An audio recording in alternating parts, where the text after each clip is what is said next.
Hi friends, welcome to Kannada food films. ಇವತ್ತಿನ ರೆಸಿಪಿಯಲ್ಲಿ mushroom ಬಿರಿಯಾನಿನ ಮನೆಯಲ್ಲೇ ಯಾವ ರೀತಿ ಮಾಡ್ಕೊಳ್ಳೋದು ಅನ್ನೋದನ್ನು ತೋರಿಸ್ಕೊಡ್ತಾ ಇದ್ದೀನಿ. ಮತ್ತು ಬೆಳಿಗ್ಗೆ ತಿಂಡಿಗಾದರೂ ಮಾಡ್ಕೊಬೋದು, ಊಟಕ್ಕಾದರೂ ನಾವು ಮಾಡ್ಕೋಬೋದು. ತುಂಬ ಚೆನ್ನಾಗಿರ್ತದೆ, ಒಮ್ಮೆ ಟ್ರೈ ಮಾಡಿ.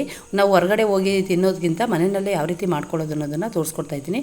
ಮತ್ತು ಮಶ್ರೂಮ್ ಬಿರಿಯಾನಿ ಮಾಡೋದಕ್ಕೆ ಬೇಕಾಗಿರುವಂಥ ಇಂಗ್ರೀಡಿಯೆಂಟ್ಸು: ಒಂದು 4 ಏಲಕ್ಕಿ ಕಾಯಿ ತೊಗೊಂಡಿದ್ದೀನಿ, ಮೆಣಸು ತೊಗೊಂಡಿದ್ದೀನಿ, ಚಕ್ಕೆ ತೊಗೊಂಡಿದ್ದೀನಿ, ಲವಂಗ ತೊಗೊಂಡಿದ್ದೀನಿ, ಸ್ಟಾರ್ ಹೂವು ತೊಗೊಂಡಿದ್ದೀನಿ, ಮತ್ತು ಜಾಯಿಕಾಯಿ ಜಾಪತ್ರ ತೊಗೊಂಡಿದ್ದೀನಿ, ಸೋಂಪಕಾಳು ತೊಗೊಂಡಿದ್ದೀನಿ, ಬೆಳ್ಳುಳ್ಳಿನ ಸಿಪ್ಪೆ ತೆಗೆದಿಟ್ಕೊಂಡಿದ್ದೀನಿ, ಶುಂಠಿ ಕಟ್ ಮಾಡಿ ಇಟ್ಕೊಂಡಿದ್ದೀನಿ, ಒಂದು 9 ಹಸಿಮೆಣಸಿಕಾಯಿ ತೊಗೊಂಡಿದ್ದೀನಿ, ಪುದೀನ ಸೊಪ್ಪು ತೊಗೊಂಡಿದ್ದೀನಿ, ಕೊತ್ತಂಬರಿ ಸೊಪ್ಪು ತೊಗೊಂಡಿದ್ದೀನಿ, ಮತ್ತು ಅರ್ಧ ಈರುಳ್ಳಿನ ಕಟ್ ಮಾಡಿ ಇಟ್ಕೊಂಡಿದ್ದೀನಿ. ಮತ್ತು ನಾನು ಇಲ್ಲಿ ಕೆಂಪಗಿರುವಂಥ ಟೊಮಟೊನ 3 ಟೊಮಟೊನ ಕಟ್ ಮಾಡಿ ಇಟ್ಕೊಂಡಿದ್ದೀನಿ. ನೀವು ಯಾವ ಟೊಮಟೊ ಬೇಕಾದ್ರೂ ಹುಳಿ ಟೊಮಟೊನಾದರೂ ಸೇರಿಸ್ಕೋಬೋದು, ಇಲ್ಲ ನಾಟಿ ಟೊಮಟೊನಾದರೂ ನೀವು ಸೇರಿಸ್ಕೋಬೋದು. ಮತ್ತು ಒಗ್ಗರಣೆಗೆ ನಾನು ಇಲ್ಲಿ ಮೆಂತ್ಯ ಸೊಪ್ಪು ಕಟ್ ಮಾಡಿ ಇಟ್ಕೊಂಡಿದ್ದೀನಿ, 1.5 ಈರುಳ್ಳಿನ ಉದ್ದದಾಗಿ ತೆಳುವಾಗಿ ಕಟ್ ಮಾಡಿ ಇಟ್ಕೊಂಡಿದ್ದೀನಿ, ಮತ್ತು ಮರಾಠಿ ಮಗ್ಗು ಪತ್ರೆ ತೊಗೊಂಡಿದ್ದೀನಿ. ಮತ್ತು ನಾನಿಲ್ಲಿ ಮಶ್ರೂಮ್ನ ಕ್ಲೀನಾಗಿ ವಾಶ್ ಮಾಡಿ ತೊಳೆದು ಇಟ್ಕೊಂಡಿದ್ದೀನಿ. ಇವಾಗ ನೋಡಿ ಇಲ್ಲಿ ಕಟ್ ಮಾಡಿ ತೋರಿಸಿದ್ದೀನಿ. ಮತ್ತು ನಾನಿಲ್ಲಿ ಮಿಕ್ಸಿ ಜಾರ್ಗೆ ಪುದೀನ, ಕೊತ್ತಂಬರಿ ಸೊಪ್ಪು, ಮತ್ತು ಶುಂಠಿ, ಬೆಳ್ಳುಳ್ಳಿ, ಹಸಿಮೆಣಸಿನ್ಕಾಯಿ, ನಾನು ತೋರಿಸಿರುವಂಥ ಇಂಗ್ರೀಡಿಯೆಂಟ್ಸ್ ಎಲ್ಲ ಹಾಕ್ಕೊಂಡು, ಟೊಮೊಟೊ ಒಂದ್ಬಿಟ್ಟು ಇನ್ನು ಬಾಕಿ ಇಂಗ್ರೀಡಿಯೆಂಟ್ಸ್ ಎಲ್ಲ ಹಾಕ್ಕೊಂಡು ಸ್ವಲ್ಪ ನೀರು ಸೇರಿಸ್ಕೊಂಡು ಇದನ್ನು ರುಬ್ಕೊತಾ ಇದ್ದೀನಿ. ಈ ಥರ ರುಬ್ಕೋಬೇಕು. ಈಗ ನೋಡಿ ರುಬ್ಕೊಂಡಿರುವಂಥದ್ದನ್ನ ಒಂದು ಪ್ಲೇಟ್ಗೆ ಸಪ್ರೇಟ್ ಮಾಡ್ಕೊಂಡಿದ್ದೀನಿ. ಸಪ್ರೇಟ್ ಮಾಡಿಕೊಂಡು ಅದೇ ಮಿಕ್ಸಿ ಜಾರ್ಗೆ ಉಳಿದಿರುವಂಥ ಟೊಮೊಟೊನ ಹಾಕ್ಕೊಂಡು ಈ ಥರ ರುಬ್ಕೊಂಡಿದ್ದೀನಿ. ರುಬ್ಕೊಂಡು ನಾನೀಗ ಕೋಲಮ್ ರೈಸ್ ತೊಗೊಂಡಿದ್ದೀನಿ. ರೈಸ್ನ ನಾನು ಈಗ ಬಿರಿಯಾನಿ ಮಾಡೋದಕ್ಕೆ ಶುರು ಮಾಡಿದಾಗಲೇ ನೆನೆಸಿಟ್ಕೊಂಡಿದ್ದೀನಿ. ಒಂದು 2-3 ಸರಿ ನಾವು ತೊಳೆದು ನೆನೆಸ್ಕೋಬೇಕಾಯ್ತದೆ. ಈಗ ಪಾತ್ರೆ ಬಿಸಿಗೆ ಇಟ್ಕೊಂಡು ಎಣ್ಣೆ ಸೇರಿಸ್ಕೊತಾ ಇದ್ದೀನಿ, ಮತ್ತು ತುಪ್ಪನೂ ಸಹ ಸೇರಿಸ್ಕೊತಾ ಇದ್ದೀನಿ. ಒಂದು 2 ಸ್ಪೂನ್ ತುಪ್ಪ ಇದ್ದರೆ ಹಾಕ್ಕೊಳ್ಳಿ, ಇಲ್ಲ ಅಂದರೆ ಎಣ್ಣೆನೇ ಸೇರಿಸ್ಕೊಳ್ಳಿ, ತುಂಬ ಚೆನ್ನಾಗಿರ್ತದೆ.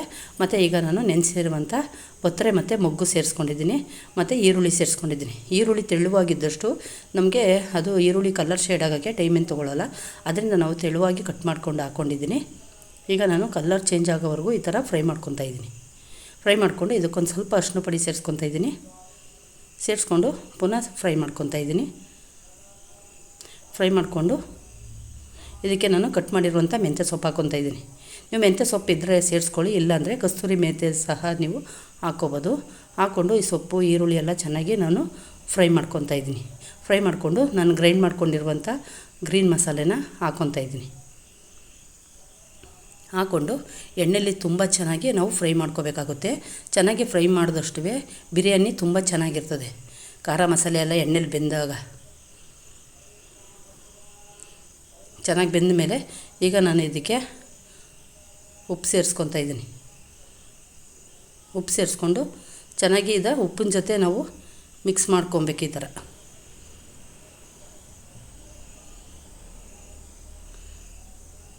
ಮಿಕ್ಸ್ ಮಾಡಿಕೊಂಡು ನಾನು ಗ್ರೈಂಡ್ ಮಾಡ್ಕೊಂಡಿರುವಂಥ ಟೊಮೊಟೊ ಕ್ಯೂರಿ ಸೇರಿಸ್ಕೊತಾ ಇದ್ದೀನಿ. ಸೇರಿಸ್ಕೊಂಡು ಇದನ್ನು ಸಹ ನಾವು ಚೆನ್ನಾಗಿ ಎಣ್ಣೆಯಲ್ಲಿ ಬೇಯಿಸ್ಕೋಬೇಕು. ಬೇಯಿಸ್ಕೊಂಡಷ್ಟು ತುಂಬ ಚೆನ್ನಾಗಿರ್ತದೆ. ಇದು ಮಶ್ರೂಮ್ ಬಿರಿಯಾನಿನ ಒಂದು ಸರಿ ಮಾಡಿ ನೋಡಿ, ನಾನು ಮಾಡಿರುವಂಥ ಮೆಥಡಲ್ಲೇ ತುಂಬ ಚೆನ್ನಾಗಿರ್ತದೆ, ಫೈನಾಗಿರ್ತದೆ. ಈಗ ನೋಡಿ ಚೆನ್ನಾಗಿ ಫ್ರೈ ಆಗಿದೆ. ಇದಕ್ಕೆ ಕಟ್ ಮಾಡಿರುವಂಥ ಮಶ್ರೂಮ್ ಸೇರಿಸ್ಕೊತಾ ಇದ್ದೀನಿ.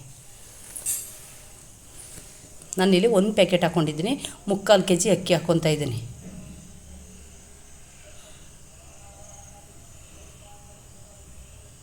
ಇದನ್ನೆಲ್ಲ ಚೆನ್ನಾಗಿ ನಾವು ಈ ಖಾರ ಮಸಾಲೆಲೆಲ್ಲ ಚೆನ್ನಾಗಿ ಉಪ್ಪು ಎಲ್ಲ ಹಾಕಿದ್ದೀವಲ್ವ, ಹೀಗೆಲ್ಲ ಬೆಂದಷ್ಟು ಅದು ಟೇಸ್ಟು ತುಂಬ ಚೆನ್ನಾಗಿರ್ತದೆ. ಈಗ ಅದು ನೀರು ಬಿಟ್ಕೊಳ್ಳೋಕೆ ಶುರುವಾಗ್ತಿದೆ ನೋಡಿ. ಚೆನ್ನಾಗಿ ನೀರು ಬಿಟ್ಕೊಂಡು ಅದು ಚೆನ್ನಾಗಿ ನಾವು ಮಸಾಲೆಯಲ್ಲಿ ಬೇಯಿಸ್ಕೋಬೇಕು. ಈ ಥರ ಕೈ ಆಡಿಸಿ ಬೇಯಿಸಿದಾಗ ಚೆನ್ನಾಗಿ ಉಪ್ಪು ಖಾರ ಎಲ್ಲ ಚೆನ್ನಾಗಿ ಹಿಡಿತದೆ. ಈಗ ನಾನು ನೀರು ಸೇರಿಸ್ಕೊತಾ ಇದ್ದೀನಿ. ನಾನಿಲ್ಲಿ ಅಕ್ಕಿ ನೆನೆಸಿರೋದ್ರಿಂದ 3 ಪಾವು ನೀರಿಗೆ 5 ಪಾವು ನೀರು ಸೇರಿಸ್ಕೊತಾ ಇದ್ದೀನಿ. ಯಾಕೆಂದರೆ ಅಕ್ಕಿ ನೆಂದಿರ್ತದಲ್ವ, ಅದರಿಂದ 1 ಪಾವು ನೀರು ಲೆಸ್ ಮಾಡಬೇಕು. ಈಗ ಕಾದಿರುವಂಥ ನೀರು ಹಾಕ್ಕೊಂಡಿದ್ದೀನಿ. ನೀರು ಹಾಕ್ಕೊಂಡು ಇದನ್ನೆಲ್ಲ ಕ್ಲೀನಾಗಿ ಒಂದು ಸರಿ ಇದು ಮಾಡಿಬಿಟ್ಟು ತಿರುಗಿಬಿಟ್ಟು ಈಗ ನೋಡಿ ಕುದಿಯೋಕ್ಕೆ ಶುರು ಮಾಡಿದೆ. ಈಗ ನಾನು ಉಪ್ಪು ಸಪ್ಪೆ ಎಲ್ಲ ಈಗ ಕುದಿಬೇಕಾದ್ರೆ ಉಪ್ಪು ಹುಳಿ ಎಲ್ಲ ನಾವು ನೋಡ್ಕೋಬೇಕು. ಉಪ್ಪು ಹುಳಿ ಎಲ್ಲ ನೋಡಿಕೊಂಡು ಈಗ ಹಾಕೋಬೋದು. ಅದು ಅಕ್ಕಿ ಒಂದು ಸ್ವಲ್ಪ ನೀರು ಹೀರ್ಕೊಂಡ್ಮೇಲೆ ನಾವು ಗಟ್ಟಿ ಆದಮೇಲೆ ನಾವು ಹಾಕೋಕ್ಕಾಗಲ್ಲ, ಅದರಿಂದ ಈಗಲೇ ಉಪ್ಪು ಸಪ್ಪೆ ನೋಡಿಕೊಂಡು ಉಪ್ಪು ಹಾಕೋಂಗಿದ್ರೆ ಹಾಕೋಬೇಕು. ಮತ್ತು ಈಗ ನಾನು ಅಕ್ಕಿ ಸೇರಿಸ್ಕೊತಾ ಇದ್ದೀನಿ. ಅಕ್ಕಿ ಸೇರಿಸ್ಕೊಂಡು ಇದನ್ನೆಲ್ಲ ಕ್ಲೀನಾಗಿ ಒಂದು ಸಲ ತಿರುಗಬೇಕು. ಈ ಥರ ತಿರುಗ್ಬಿಟ್ಟು ಮುಚ್ಚಳ ಮುಚ್ಚಿದ್ದೀನಿ. ಮುಚ್ಚಿ ನೋಡಿ, ಒಂದೇ ಸೆಕೆಂಡ್ಗೆ ಇದು ಕುದಿ ಬಂದಿದೆ. ಯಾಕೆ ಹೇಳಿ? ಕುದಿಯೋ ನೀರು ಹಾಕಿರೋದ್ರಿಂದ ನಮಗೆ ಬಿರಿಯಾನಿ ಮಾಡ್ದವನ್ನೋ ಇದೇ ಇದಾಗಲ್ಲ, ಹಿಂಸೆ ಅಂತಲೇ ಅನಿಸಲ್ಲ. ನೋಡಿ, ಅಲ್ಲೇ ದಮ್ ಬಂದಿದೆ ಬಿರಿಯಾನಿ. ತುಂಬ ಚೆನ್ನಾಗಿ ಬಂದಿದೆ. ಉದ್ದುದ್ರಾಗಿ ನಾವು ನೆನೆಸಿದ್ದೀವಿ ಅಂತೇನು ಅಕ್ಕಿ ಮೆತ್ತಗಾಗಿಲ್ಲ, ಅನ್ನ ತುಂಬ ಚೆನ್ನಾಗಿ ಉದ್ದುದ್ರಾಗಿ ಬಂದಿದೆ. ನಾನು ಮಾಡಿರುವಂಥ ಮೆಥಡಲ್ಲೇ ಮಾಡಿ, ತುಂಬ ಚೆನ್ನಾಗಿರ್ತದೆ. ಅಂದರೆ ಒಂದು ಪಾವು ನೀರ ಲೆಸ್ ಮಾಡಿ ಅಷ್ಟೇ. ಈಗ ಕ್ಲೀನಾಗಿ ಎಲ್ಲ ಕಡೆ ಒಂದು ಸರಿ ಈ ಥರ ತಿರ್ಗೋಬೇಕು.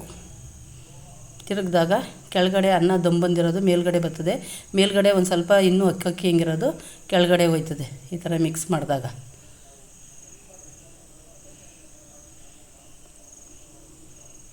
ನೋಡಿದ್ರಲ್ಲ, ಮಿಕ್ಸ್ ಮಾಡಿ ಈಗ ನೋಡಿ ದಮ್ ಬಂದಿದೆ. ಈಗ ನಾನು ಒಂದು ತಟ್ಟೆಗೆ ಸರ್ವ್ ಮಾಡ್ಕೊತಾ ಇದ್ದೀನಿ. ನೀವು ಮೊಸರು ಬಜ್ಜಿ ಜೊತೆನಾದ್ರು ತಿನ್ಬೋದು, ಇಲ್ಲ ನಿಂಬೆಹಣ್ಣು ಜೊತೆನಾದ್ರು ನೀವು ನಿಂಬೆಹಣ್ಣು ಸೌತೆಕಾಯಿ ಯಾವುದ್ರಲ್ಲಿ ಬೇಕಾದ್ರೂ ನೀವು ಸರ್ವ್ ಮಾಡ್ಕೊಬೋದು. ನೋಡಿದ್ರಲ್ಲ, ನಾನು ಮಾಡಿರುವಂಥ ಮಶ್ರೂಮ್ ಬಿರಿಯಾನಿ ನಿಮ್ಗೆ ಇಷ್ಟ ಆಗಿದೆ ಅಂದ್ಕೊಂಡಿದ್ದೀನಿ. ಇಷ್ಟ ಆಗಿದ್ದಲ್ಲಿ ಒಂದು ಲೈಕ್ ಮಾಡಿ, ಶೇರ್ ಮಾಡಿ, ಸಪೋರ್ಟ್ ಮಾಡಿ ಮತ್ತು ಸಬ್ಸ್ಕ್ರೈಬ್ ಆಗಿ. Thank you.